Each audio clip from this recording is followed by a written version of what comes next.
Hello friends and welcome to Justin classes. आज इस session के अंदर हम पार्ट 2 लेके आए हैं, जिसके अंदर हम रिप वैन विंकर यूनिट 5 के अंदर जो हमने चैप्टर पढ़ा था प्रीवियस वीडियो के अंदर मेरे डिस्क्रिप्शन में आपको मिल जाएगी। उसके आज हम क्वेश्चन आंसर्स करेंगे इस पार्ट 2 के अंदर। वो मेरा पार्ट फर्स्ट था। तो हम विदाउट वेस्टिंग आवर टाइम हम स्टार्ट करते हैं अपने क्वेश्चन आंसर्स। बिकॉज जो ये वीडियो है थोड़ी सी लेंथी बन सकती है, बट आप इसको एंड तक देखना। और चैप्टर जो इसके चैप्टर के क्वेश्चन आंसर्स हैं भी बहुत इंपॉर्टेंट है। फर्स्ट में आपको डिक्शनरी दे रखी है और इसके अंदर वर्ड्स लिखे हुए हैं 3 कॉलम्स के अंदर। ऐसे दिख रहे हैं ना कॉलम्स, मैं आपको दिखाती हूँ। ऐसे एक वर्ड का जैसे ये एक पार्ट है और एक पार्ट है, तो ये फर्स्ट सेकंड थर्ड ये तीनों जो है ना ये इसके है, मतलब लेकिन इसमें से कोई एक ही है अडल्ट अवे का मतलब। तो इसके अंदर आपने एक को टिक करना है जो कि इससे मैच करते हैं। So that's your homework question. मैं एक आपके लिए डन कर देती हूँ। जैसे सेकंड है कांस्टेंट। कांस्टेंट मतलब कॉफ़ी नहीं होता, कंस्ट्रक्ट भी नहीं होता। कर दिया आपके लिए कि आपको इजीली देख सकें। तो सेकंड वाले का जो है मीनिंग कांस्टेंट का वो है स्टडी। ओके। और एक मैंने आपके लिए डन कर दिया रियलाइज़ का, to understand, to set free, realise, to see का सॉरी रियलाइज़ का मीनिंग होएगा to understand.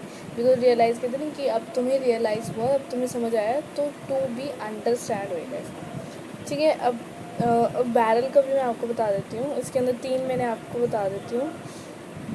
A wooden container, barrel का होएगा वुडन कंटेनर, क्योंकि उसमें देखने से पता चलता है कि वुडन कंटेनर है। So barrel means a wooden container. उनकी बाकी जो है वो आप डन करेंगे। मैंने कांस्टेंट, रियलाइज एंड बैरल का मीनिंग बता दिया। ओके। नेक्स्ट क्वेश्चन है match the words in the box. Box के अंदर वर्ड्स दे रखे हैं, उनको आपने इस सेंटेंसेस के अंदर लगा के पूरे करने हैं। फर्स्ट है near the lower part of a mountain, वो है foot hills.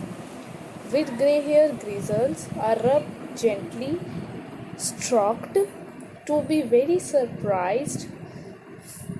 So to be very surprised का आएगा astonished। हमें मुझे ये इसलिए पता है बाबू से, मैम को तो सारे आते हैं, इसलिए आते हैं क्योंकि हमने चैप्टर अच्छी तरह पढ़ा है। जिसने मेरी प्रीवियस वीडियो नहीं देखी, पहले आप वो पढ़ देखिए, तभी आपको एक क्वेश्चन आंसर समझ आएंगे कि क्या है ग्रीजर का मतलब, क्या है। उसके अंदर वीडियो के अंदर मैंने बताया था, मैं फिर से बता देती हूँ। ग्रीजर का मतलब होता है कि अटकनों वाले बाल होते हैं ना। जैसे वो 20 ईयर्स लेटर उठा सोकर, ड्रिंक पी के 20 ईयर्स बाद उठा, तो उसके जो हेयर्स थे वो ग्रिजल्ड हो गए थे, उसकी बियर्ड सब ऐसा हो गया था। ओके। तो इसलिए ग्रिजल्ड, एस्टोनिश्ड ऐसे सब नहीं होते, फुट हेयर्स ऐसे। टू बी वेरी सरप्राइज पड़ेगा astonished and known to you familiar. Okay. Next question है, next topic sorry, let's read के अंदर फर्स्ट क्वेश्चन है true false. Rip was kind to children, it's true because वो children से बहुत प्यार करता था, नेचर वाइज अच्छा था Rip. Rip was a hard working man, no it's false, it's a wrong. Next है, मैंने थोड़ा जूम कर रखी कि आपको इजीली देख सकें आप, और जिसके बुक्स नहीं है तो ये उसके लिए, उन बच्चों के लिए बहुत अच्छे हैं कि आपको अच्छी तरह दिख पा रहे। थर्ड है the short old man on the mountain was his constant companion, no it's false. Fifth, Rip helped the old man on the mountains because he wanted to have a drink from the barrel. No, it's false. He was away for 20 years because he was asleep on the mountain. Yes, true. The drink from the barrel made him fall asleep for 20 years. It's true. Nobody recognized Rip when he came back because he had reached the wrong village. It's a false. तो मैं यहाँ पे true false ऐसे लिख देती हूँ जो आपको easily पता चलेगा, आप confuse हो जाओगे। फर्स्ट का है ट्रू, सेकंड का फॉल्स है बिकॉज वो हार्ड वर्किंग मैन नहीं है। ओह सॉरी सॉरी सॉरी, ऊपर चला गया मेरा पीरियड। ओह माय गॉड, ये बहुत बड़ी वो हो गई। या सॉरी बच्चा। या the short old man mountain his constant companion it's false. थोड़ा उस सेंटेंस पे जा रहे तो आप देख लेना। Mount Rip help the old man because Rip want to have a drink from the barrel, it's false. यहाँ लिखती हूँ, यहाँ पे लिख देती हूँ false. Rip was away for 20 years because he was asleep on the mountain. It's true. Okay, the drink of the battle made him fall asleep for 20 years. Yes, true. And nobody recognized Rip when he came back because he had reached the wrong village. Yes, false. False. Okay guys, अब ध्यान से आपने देख लिए. अब मैं next question में चलते हैं. कंप्लीट द फॉलोइंग सेंटेंसेस करनी है. फर्स्ट है Rip village was situated at the footage of Catskill. हमने चैप्टर जब पढ़ा था हमें पता है क्या क्या आंसर आएंगे, और हमने स्टार्टिंग में पढ़ा था उसमें लिखा हुआ था at the foothills of the Catskill. Okay, next है. अब बड़े ध्यान से सुनिएगा क्योंकि ये सेंटेंसेस पूरे करने हैं आपको, और ये बहुत ही इंपॉर्टेंट क्वेश्चन है. इस पर मैं स्टार मार्क कर देती हूँ. सेकंड वाला मतलब कि सारे ही वैसे इम्पॉर्टेंट है, बट जो है ना ये सेकंड वाला पार्ट बड़े बड़े जो होते हैं ये आपको ढंग से चैप्टर इसमें कहते पढ़िए, कॉन्सेप्ट समझिए कि आप बीच बीच में से आता है. ठीक है, यार ये इम्पॉर्टेंट है तो आपको ध्यान से पढ़ना है. सारे इम्पॉर्टेंट है. ओके, नेक्स्ट है the children of the village loved him because he played with them, told them stories. क्योंकि वो उनके साथ खेलता था और उनको स्टोरी सुनाता था, इसलिए चिल्ड्रन जो गांव के बच्चे थे उसे पसंद करते थे ना. अगर आप भी दूसरे बच्चों के साथ प्यार से रहोगे, अच्छी अच्छी बातें करो तो आपको कितना पसंद करेंगे. अगर आप उसे डांटोगे, मारोगे, उसे परेशान करोगे, इरिटेट करोगे तो बच्चा आपके पास नहीं आएगा. ठीक है, तो आप भी अपने जैसे आपके भाई बहन हैं उनके साथ प्यार से रहिए, फिर भाई बहन भी आपके साथ प्यार से बोलेंगे, आपके साथ खेलेंगे, हंसेंगे. Okay, it's a moral of the story time. Next third है dash was his constant companion, wolf the dog. देखो ये क्वेश्चन आ गया ना आपको. ये वाला जो पार्ट है, चाहे इन्होंने सेंटेंस टाइप दिए, ये इंपॉर्टेंट है. ये एक 1 मार्क क्वेश्चन के अंदर पूछा जा सकता है, टिक मार्क के अंदर, कि रिप वैन विंकल चैप्टर नेम दे देंगे और बोलेंगे हिज कॉन्स्टेंट कंपेनियन और नीचे पॉइंट्स दे देंगे. अगर एनिमल्स नेम लिखा होगा dog, cat, tiger and lion, तो आप डॉग को टिक करोगे. उसके अंदर नेम्स दे रखे होंगे तो आप वॉल्फ को टिक करोगे. ओके, तो इसके अंदर आप वॉल्फ लिखेंगे एंड देन कॉमा डाल के अब डॉग, बिकॉज उनको क्लियर हो जाए कि कौन था और क्या नाम था. फोर्थ है the villagers stared at him because they did not seem to know him. वो पहले जैसा नहीं था जो कि अब बन गया था. मैं वापस बोलती हूँ, they did not seem to know him. Okay, ये इतना सा छोटा सा सेंटेंस है, 6 वर्ड्स का. नेक्स्ट एंड द लास्ट है the old women who recognized Rip was his neighbors. Old women जो थी और जो बुढ़िया औरत आंटी थी उन्होंने रिप को कैसे पहचाना था, बिकॉज वो उसके नेबर थे इसलिए उन्होंने पहचान लिया. नेक्स्ट लेट्स राइट के अंदर है what were the strange thing about the man on the mountains. ऐसी कौन सी चीज़ है जो कि पहाड़ के ऊपर जो लोग रहते थे उनके बारे में स्ट्रेंजफुल है. मैं आपको 2 बताती हूँ, 2 आप लिखेंगे बिकॉज आपने मेरे साथ चैप्टर रीड किया, आपने मेरी वीडियो नहीं देखी. अगर नहीं देखी तो फटाफट आप उससे जाके डिस्क्रिप्शन में देखो, फिर ये वाला पार्ट देखना, इसके क्वेश्चन आंसर तभी समझ आएंगे.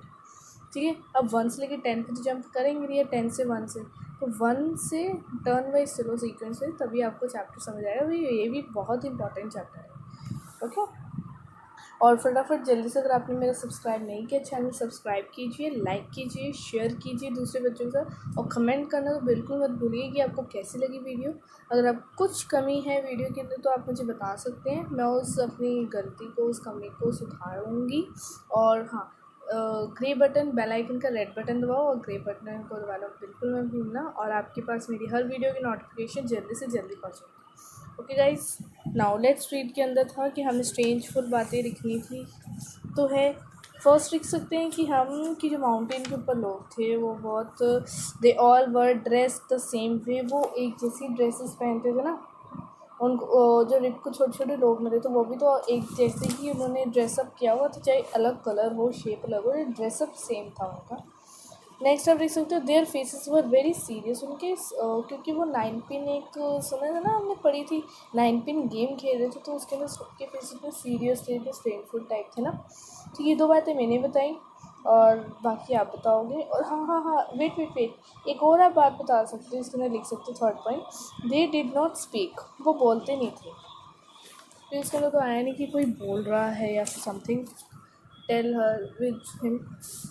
सो नेक्स्ट क्वेश्चन पे हम चलते हैं। मैंने 3 आपको पार्ट्स बता दिए फर्स्ट के। Work in group of 4, 4 group में करना है आपने, लेकिन आप मत कीजिएगा, कोरोना पेंडेमिक है, अपने फ्रेंड से मत मिलिए। मैंने हर वीडियो के अंदर बताते फिर बताते हुए अगेन बोलती हूँ कि अपने सिबलिंग्स के साथ बैठ के आप कीजिए एक्टिविटी। नहीं तो आप कर सकते हैं ना, आपने मेरी वीडियो देखी है, नहीं देखी तो मैं फिर से बोलूँगी, डिस्क्रिप्शन में जाइए, आपको वीडियो मेरा पार्ट फर्स्ट मिल जाएगा रिप एंड विंकल का, नहीं तो यूट्यूब पर सर्च कर सकते हैं Jasleen classes. Next question is that what kind of man was Rip Van Winkle. अब वो कह रहे हैं कि रिप वैन विंकल जो था वो किस नेचर, कैसे मतलब कि कैसा था वो इंसान रिप वैन विंकल। तो फर्स्ट आपके लिए डन किया कि he was a kind neighbour, obviously he was a kind neighbour, he was a kind to childrens, है ना। He was a good natured man. ये सब आप वर्ड्स लाइनें लिख सकते हैं, 3 लाइनें तो मैंने आपको बता दी हैं, आप वो देख सकते हैं। और आप इसकी एक प्रॉब्लम भी देख सकते हैं, he was very lazy man. Was इसलिए लगेगा बिकॉज ये जो स्टोरी, ये जो चैप्टर्स, ये जो प्ले राइट लिखे होते हैं, ये पास्ट टेंस में ही लिखे होते हैं, तो वॉज आप आंसर के अंदर लिख सकते हैं, क्वेश्चन में भी लिखा होता है। ओके, वोकैबुलरी बिल्डिंग है। Pick out the names of the games mention in the story. यहाँ पे आपको एक बॉक्स दिख रहा है जिस पे काइट बनी हुई है, ये वाला। इसके अंदर आपको कुछ गेम्स के नेम लिखे हुए हैं, आपने वो उसमें अंदर देखने कौन कौन से गेम्स हैं, और आपने ये साइड पे लाइंस बनी है ना, 1 2 3 4 5 6 लाइन में 6 गेम्स के नेम लिखे हैं। मैं आपको कुछ बताती हूँ, आप करिए। वैसे ये वोकैबुलरी बिल्डिंग है, एक्टिविटी है, और चलो ये मैं आपको होमवर्क देती हूँ because it's very simple, very easy question. Now I believe you do it. Okay guys, next question है वोकैबुलरी बिल्डिंग का। मैं एक बार रीड कर देती हूँ, आपको समझा देती हूँ। सेकेंड क्वेश्चन है sometimes we join 2 words to make a describing word.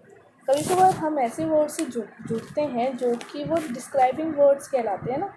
जैसे एग्जांपल है Rip was a good natured man. अब इसके अंदर क्या हुआ, गुड और एक नेचर दोनों जुड़े, तो क्या हुआ, वो डिस्क्राइब कर रहे रिप को, राइट को, रिप एंड विंकल को ना।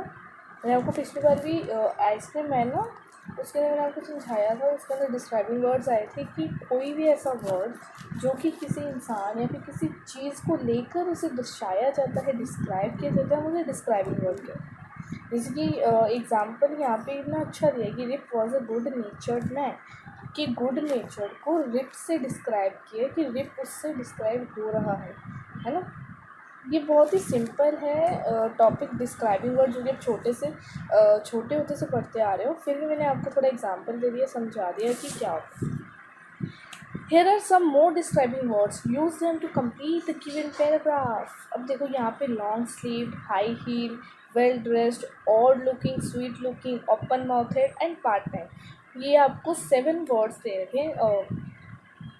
तो आपको इन वर्ड्स को इस सेंटेंसेस के अंदर, जैसे mister Das has dash job in clothes, तो ये जो डैश है इसके अंदर ये डिस्क्राइब वर्ड लगाना है, और मिस्टर दास को आपने डिस्क्राइब करना है, किसके, वो ऐसा वर्ड आपने बॉक्स में से लेना है कि जिससे मिस्टर दास डिस्क्राइब हो रहा है। ठीक है, मैं आपको बता देती हूँ, ये थोड़ा सा मेरे को आपके लिए मुश्किल लग रहा है, और अगर ये मुश्किल नहीं है तो आप मुझे कमेंट करके बता सकती हैं किस किस को डिस्क्राइबिंग वर्ड आते हैं, और ये आप मुझे ज़रूर करके बताइएगा कमेंट में कि किसको डिस्क्राइबिंग वर्ड आते हैं, किसको नहीं आते। वैसे हम जब हमारा सिलेबस ख़त्म हो जाएगा तो मैं ग्रामर के ऊपर ज़्यादा फोकस करूँगी, बिकॉज ग्रामर बच्चों के लिए बहुत इंपॉर्टेंट होती है। पेपर के अंदर ग्रामर ज़्यादा नंबर के आते हैं, क्वेश्चन आंसर्स थोड़े ही आते हैं, थोड़े बहुत ही आते हैं, तो इसलिए हम ग्रामर भी करेंगे जल्द से जल्द अपना सिलेबस पूरा करके। और बच्चों, अभी तक मेरे को 1-2 बच्चों ने बताया है कि द एल्डर ब्रदर जो है चैप्टर, वो उनको भी अभी पूरा नहीं लग रहा कि आ रहा है कि नहीं आ रहा। बट मेरे को ज़्यादा नहीं लग रहा कि बच्चे मेरे को कमेंट करके बता ही नहीं रहे हैं, देख रहे हैं वीडियो, मेरी बहुत अच्छी बात है, देखो और शेयर करो दूसरों के साथ, लेकिन कोई बच्चा मेरे को ये कमेंट करके पता नहीं क्यों नहीं बता रहा। मेरा कमेंट सेक्शन भी ओपन है, ऑफ नहीं है। मैं फिर से बताती हूँ, मेरा कमेंट सेक्शन ओपन है, ऑफ नहीं है, तो आप उसके अंदर कमेंट करके बताइए the Elder brother, I repeat, the Elder brother chapter जो प्ले राइट है, बहुत इंपॉर्टेंट चैप्टर है, वो आ रहा है कि नहीं, इसलिए मैंने वो स्किप करवाया था। अगर मेरा सिलेबस ख़त्म हो गया और वो चैप्टर रह गया और वो आ गया एग्ज़ाम में, तो आप मुझे मत बोलिएगा, क्योंकि मैंने आपको हर वीडियो में कह रही हूँ, प्लीज़ गाइस, प्लीज़ बच्चा, मुझे कमेंट करके ज़रूर बताइए। ओके, नाउ हम अपना क्वेश्चन करना स्टार्ट करते हैं। फर्स्ट आपको दे रखा है, Mister Das has a part time job in a clothes shop. Mister Das को एक पार्ट टाइम जॉब मिली, कहाँ पे? कपड़ों की दुकान पे। Yesterday an odd looking woman walked ऊपर कर देती हूँ, walked into the shop. She was wearing dash shoes. तो फर्स्ट में आएगा yesterday an odd looking woman. odd looking woman I think middle class women होगी। इनटू द शॉप, शॉप में आई, उसने क्या पहना हुआ था? हाई हील्ड शूज़ पहने हुए थे। क्या पहने थे? High heeled shoes, because high heeled जो गर्ल्स के साथ ही अच्छे लगते हैं शूज़ वगैरह, तो हाई हील्ड उससे she was wearing a high heeled shoes. ये मैंने आपको एक ट्रिक बताई है, ऐसे वर्ड्स होते हैं जिससे बॉयज़ गर्ल्स में थोड़ा वो पता चल रहा है किस में लगना है, बॉयज़ में या गर्ल्स में। जो हाई हील जो ज़्यादा सुटेबल शी वॉज वेयरिंग से ही लगता है, ही वॉज वेयरिंग से नहीं होता ना। ओके, नेक्स्ट है, a sweet looking dog was with her.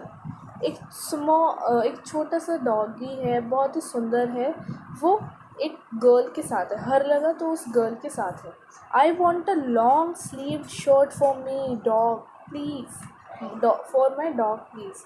अब एक लड़का है, वो कह रहा है कि मुझे लॉन्ग स्लीव शर्ट सिलवानी है अपने डॉगी के लिए। Please, she said, sorry boy नहीं, गर्ल ने बोला है। फॉर योर डॉग, आज तो मिस्टर दास, मिस्टर दास ने बोला। Open mouthed in surprise. Yes, open mouthed आएगा, mouthed. Yes, replied the women. Women ने replied किया, I want him to be well dressed for my next party. वो कहती है कि मेरी जो next party होगी उसके अंदर मैं अपने डॉगी को well dressed मीन्स बहुत ही अच्छी ड्रेस सिलवा के दूँगी। ओके गाइज, ये थे हमारे डिस्क्राइबिंग वर्ड जिसके साथ हमने क्वेश्चन आंसर्स अपने डन कर लिए हैं। अब हम चलेंगे साइलेंट लेटर्स की तरफ। ये तो आप छोटे होते से पढ़ते ही आ रहे हैं, लेकिन फिर हम ये टॉपिक उठा लेते हैं। अच्छा, नहीं तो मैं आपको होमवर्क दे देती हूँ, कोई बात नहीं, समझा देती हूँ, लेकिन होमवर्क तो आपको ज़रूर मिलेगा। ओके, इसी तरह what is the common in the following group of words. इसमें जो पिंक पिंक, एक तो फर्स्ट लाइन के अंदर जो है पिंक पिंक कर रखे हैं, क्या है? के कॉमन है, बिकॉज नी हो गया, नाइफ हो गया, नॉट हो गया, नाउ हो गया, इसके अंदर के तो कहीं हमें सुनाई नहीं दे रहा। फिर बच्चे पूछते मैम हम के लगाते हैं क्यों है? इसका भी आंसर है, देखो बच्चे, हम के इसलिए लगाते हैं बिकॉज वो लगाना ज़रूरी है। बड़े बड़े फ़िलासफ़र्स ने, इंग्लिश फ़िलासफ़र्स ने ये लगाया, तो हमें लेके चलनी पड़ेगी वो चीज़। अगर हम वो हटा दें तो हमारी गलती, इसलिए हमें ये सारे वर्ड्स लगाने पड़ते हैं। इनका कोई ना कोई तो मतलब निकलता है साइलेंटली। अगर हम नी अकेली लिखते तो उसका नहीं लिखेगा कि NEE लिखते, तो ये कोई मतलब ही नहीं, वो समझेगा ये क्या लिखे, नी क्या होता है। अगर KNEE लिखेंगे ना, तो जो वर्ड की प्रीशियसनेस होगी ना वो निखर के आएगी, प्रीशियसनेस। ओके, तो जो के है वो साइलेंट है, और के का होना भी बहुत ज़रूरी है इन वर्ड्स के अंदर। ओके, नेक्स्ट है नेबर, डॉटर, फाइट, स्ट्रेट। इसके अंदर आप बताइए क्या कॉमन लग रहा है मुझे, आप इसी वक्त कमेंट करके बताइए। ओके, मैं बताती हूँ इसके अंदर कॉमन क्या है। इसके अंदर कॉमन है GH। यस, GH आप इसके अंदर देखोगे हर बार ही आ रहा है, और इसके अंदर जो GH है उसका वर्ड जो है लिया नहीं जा रहा, बिकॉज जो GH होता है ना उसके बाद घ से आती है, घर, घी, ऐसे वर्ड्स में घी, घ से घर, है ना। तो इसके तो जो GH है वो साइलेंट है, और ये लगाना भी बहुत ज़रूरी है। अगर हम लिखेंगे NEIBOUR तो ये निब्बर, निब्बर ऐसे हो जाएगा। तो वो जो होती है ना प्रीशियसनेस, वो वर्ड को वर्ड की बढ़ाने के लिए हमें ऐसे वर्ड्स लगाने की पड़ते हैं। जो मैंने आपको बताया था कि फिलोसफर, बड़े बड़े लोगों ने, लैटिन भाषा ने, सब ने ये लगाया है, तो हमें लगा के चलना है। बस ये है, साइलेंट वर्ड आपको पता होने चाहिए। मैं भी इतना बड़ा लेक्चर दे दिया इसके ऊपर, बाकी आपको मैं चाहती हूँ कि अच्छी तरह क्लियर हो जाए, कि आपको आगे जाके कोई प्रॉब्लम ना हो क्रिएट। जैसे थर्ड है ऑनेस्ट, ऑनर, आवर, हैव। तो इसके अंदर क्या है? एच साइलेंट है। ऑनेस्ट पढ़ते हैं, हॉनेस्ट नहीं पढ़ते, ऑनर पढ़ते हैं। फिर आवर, आयर, आयर, तो इसके अंदर एच साइलेंट है।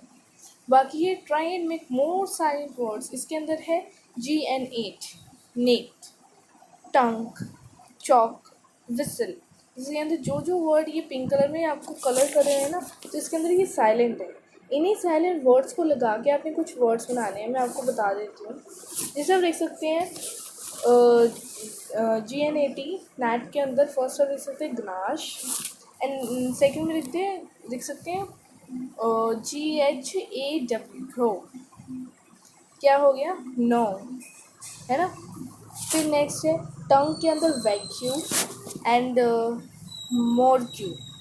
दो मैंने आपको बताए, दो आप करेंगे डन, ओके। नेक्स्ट पढ़ते हैं, read the 2 paragraphs given below. 2 paragraphs आपको दे रखे हैं, हम पढ़ लेते हैं। My mother is always awake before any one else in the family. मेरी मम्मी हमेशा उठ जाती है मेरे किसी फैमिली मेम्बर से उठने से पहले। I usually wake up after 6 o'clock। तो कह रही है मैं ज़्यादातर जो हूँ मैं 6 o'clock के बाद ही उठती हूँ। I loll around lazily for a few minutes. और उठने के बाद ना मैं थोड़ी देर लेजीनेस तो दिखाती हूँ, ऑब्वियसली मैं भी उठती हूँ ना, थोड़ी देर लेजीनेस, थोड़ी देर बेड पे बैठ के फिर मैं उठती हूँ। इसकी 10 या 15 मिनट्स तो बेड पे बैठ के सो कर उठ के फिर मैं उठती हूँ। It's a common thing, you know, for a few minutes, then I get up and get dressed for school. और मैं उठती हूँ और थोड़ी देर बाद मैं उठकर तैयार हो जाती हूँ स्कूल के लिए। नेक्स्ट पैराग्राफ है, at bed time I read the story book. जब सोने का टाइम होता है तो मैं स्टोरी बुक पढ़ती हूँ। व्हेन आई फील टायर्ड, जब मैं टायर्ड फील करती हूँ, आई लाई डाउन, मैं सो जाती हूँ, लेट जाती हूँ, and go to sleep very quick, और मैं फटाफट सो जाती हूँ। बिकॉज अगर बंदा कोई टायर्ड होएगा, कोई इंसान टायर्ड है तो ऑब्वियसली सो ही जाएगा, और सोना बहुत ज़रूरी है। अगर आप टायर्ड है और आप काम कर रहे हैं तो ये आपके लिए हेल्थ के लिए बहुत ही बुरा है, अच्छा नहीं है। I fall asleep in no time at all. वो कहती है कि मैं हर वक्त नहीं सोती, मैं टाइम पे ही सोती हूँ, बेड टाइम पे। अब 2 पैराग्राफ हमने पढ़े। Now find the opposites of the following words. Sorry, फिर पैराग्राफ ऊपर चला गया, पता नहीं क्या हो रहा है। या following words from paragraph and complete the table. आपको अवेक, वेकअप, गेटअप, लेजी, ये 4 वर्ड्स आपको दे रखे हैं और कह रही है इनके आपने जो क्या है ढूंढने हैं आपने ऑपोजिट इसी पैराग्राफ में। जैसे वेकअप का हो जाएगा आपका अवेक, गेटअप का हो जाएगा आपका लेजीली, और लेजीली का लाई हो जाएगा। तो ऐसे ऑपोजिट्स आपने लिखने इसी पैराग्राफ में से। ये भी क्वेश्चन हमारा डन हो गया। अब सेकेंड जो पार्ट है इसके अंदर, filling the blanks using the word in the previous question. आपको प्रीवियस क्वेश्चन ऊपर दे रखे हैं ऊपर, तो आपने लिखने first dash and dash quickly you will be late for school. ये चीज़ जो होती है ज़्यादातर मम्मी कहती हैं कि जल्दी जल्दी उठो, स्कूल के लिए लेट हो रहा है। वाह, हमने एक वर्ड ढूंढ लिया, जल्दी जल्दी उठना है। तो वेक अप, जल्दी उठो, और गेट अप क्विकली, जल्दी से तैयार हो जाओ। हमने बातों बातों के अंदर हमने वर्ड ढूंढ लिया। सेकेंड है the babies dash don't make a sound or she will dash. The baby is asleep, baby सो रहा है, साउंड शोर मत मचाओ, and she will wake up, ये नहीं तो उठ जाएगी।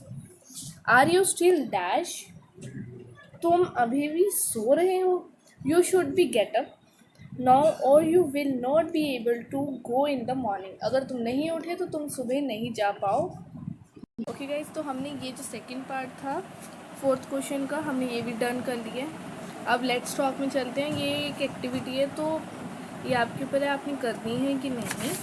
और नेक्स्ट क्वेश्चन, और सॉरी फिर ये थोड़ी प्रॉब्लम आ गई है बच्चा, रियली सॉरी। ये थोड़ा पता नहीं क्या हो रहा है फ़ोन में मेरे, प्रॉब्लम हो रही है। लेट्स टॉक के अंदर है आपकी, ये आप करेंगे, क्रिएटिव राइटिंग है, फिर उसके बाद हमारा चैप्टर फिनिश हो जाएगा। हम फटाफट ये भी पूरा कर लेते हैं एंड देन मैं वीडियो को एंड करती हूँ वीडियो का। क्रिएटिव राइटिंग के अंदर है write about yourself using the following expression.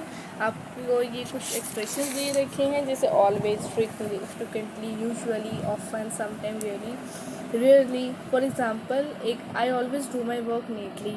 तो ऐसे ऐसे आपको कुछ इस वर्ड्स दे रखे हैं जो आपने अपने बारे में लिखना है, और एक आपके लिए भी डन किया हुआ है, और इन वर्ड्स को यूज़ करते अपने बारे में कुछ लिखना है। माई सेल्फ टाइप, जैसे I always do my work, तो ऑलवेज़ इसके अंदर कितना अच्छा यूज़ किया कि मैं हमेशा अपना वर्क, अपना काम, होमवर्क हो गया टाइप अच्छी तरह करता हूँ, साफ सुथरा। तो बाकी आप टर्न करेंगे।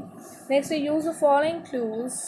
Use the following clues to complete the following exercise. आपको एक्सरसाइज दे रखी है, इसको देखकर आपने अपनी जो फॉलोइंग क्लूज़ दे रखे हैं उनको कंप्लीट करना है, जैसे play, stop by, learn, see, meet, learn, be, etcetera etcetera.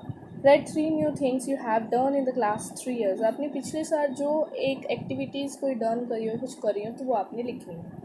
ये एक्टिविटी है, आप कर सकते हैं फ्री टाइम में, इधर फ़ोन देखने से अच्छा, टीवी देखने से अच्छा आप ये कर सकते हैं। और दूसरे में आप लिख सकते हैं कि जो आपने नहीं करी लास्ट ईयर। तो दोनों क्वेश्चन सेम ही है, बस इसके अंदर है जो आपने करी है, जो आपने नहीं करी एक्टिविटी। ओके, नाउ स्टूडेंट्स, जो हम तो गाइस अब हम वीडियो को एंड करते हैं। हमारा चैप्टर कंप्लीट हो गया, रिप वैन विंकल, यूनिट 5 भी हमारा कंप्लीट है। और आपको कुछ भी न्यू वीडियो चाहिए तो आप मुझे कमेंट करके बता सकते हैं, और इसे लाइक कीजिए, शेयर कीजिए एंड कमेंट कीजिए, और सब्सक्राइब करना तो बिल्कुल मत भूलिए। अगर आप सब्सक्राइब ही नहीं करेंगे तो आपके मेरी नोटिफिकेशन आपके पास कैसे आएगी मैंने न्यू वीडियो डाली है। तो इसके लिए don't forget to subscribe my channel, like, share, comment on all videos, okay, on all videos. So see you guys. अब हम नेक्स्ट वीडियो के अंदर मिलेंगे। मेरे दोनों वीडियोस का आप चेकआउट कर सकते हैं मेरी डिस्क्रिप्शन में से। सो बाय गाइस।